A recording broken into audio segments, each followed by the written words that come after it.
Qytetarët e Vlorës, Beratit, Tepelenës, Sërikut e Matit zgjedhin sot kryetarët e rinj të bashkive. Në garë janë 13 kandidatë të cilët garojnë për një mandat të pjesshëm, pasi do të qëndrojnë detyrë deri në pranverën e vitit 2027, kur do të zhvillohen zgjedhjet për pushtetin lokal. Partia Socialiste garon me kandidatët e saj në 5 bashkitë e vendit. Partia Demokratike ka zgjedhur këtë herë të mbështesë kandidat pavarur. Lëvizja Shqipëria Bëhet ka kandidatin e saj vetëm në bashkinë e Sërikut, e në 2 bashki, Matë e Vlorë, garojnë edhe 2 kandidat pavarur. Mes bashkive ku votohet sot më e madhja është bashkia e Vlorës me rreth 160.000 qytetarë me të drejtë vota. Partia Socialiste garon me Brunilda Mersinin, Partia Demokratike mbështet Dionis Sotën, ndërkohë që nga e djathta garon si pavarur edhe Gjergji Nika. Kjo ditë është për qytetin, për qytetarët e Vlorës që kanë treguar gjithmonë kulturë demokratike, përgjegjësi qytetare ditën e zgjedhjeve.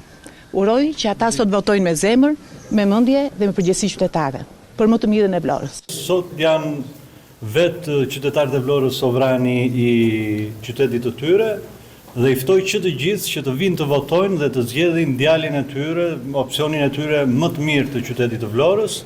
Absolutisht Vlora sot do prodhoj politikë. Në Tepelen rreth 11.000 qytetarë janë ftuar të zgjedhin mes kandidatit socialist Gramos Sako dhe kandidatit mbështetur nga opozita Gabriel Duma.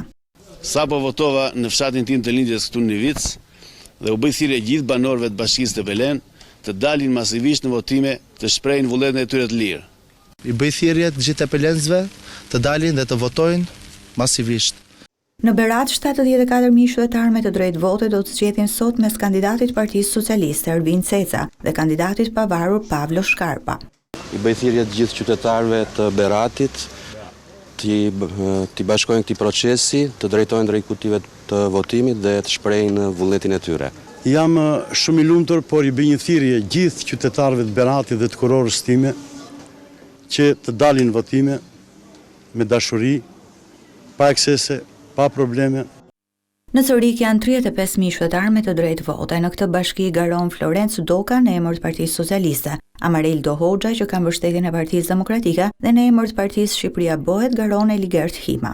Vota e sotme është një mjet për kërkesë llogaridhënie nesër, ndaj u ftoj të gjithë qytetarët dalin masivisht në zgjedhje.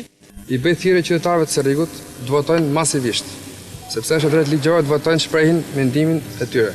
Dalin të gjithë që të votojnë, sepse vota është i vetmi mjet që mund të bëjë këtë bashki në punë. Në Mat janë rreth 26.000 qytetarë me të drejtë vote, të cilët do të zgjedhin sot mes kandidatit Partisë Socialiste Altin Bojni, kandidatit mbështetur nga opozita Eduard Brajlika dhe nga Majta kanë dalë si kandidat pavarur edhe Suzana Pasha. Dita është ditë e votuesve, ditë e vendimit, dita e fjalës së qytetarëve. Mesazhi im për matjanët, dilni nga shtëpia e votimit, votoni për ndryshimin.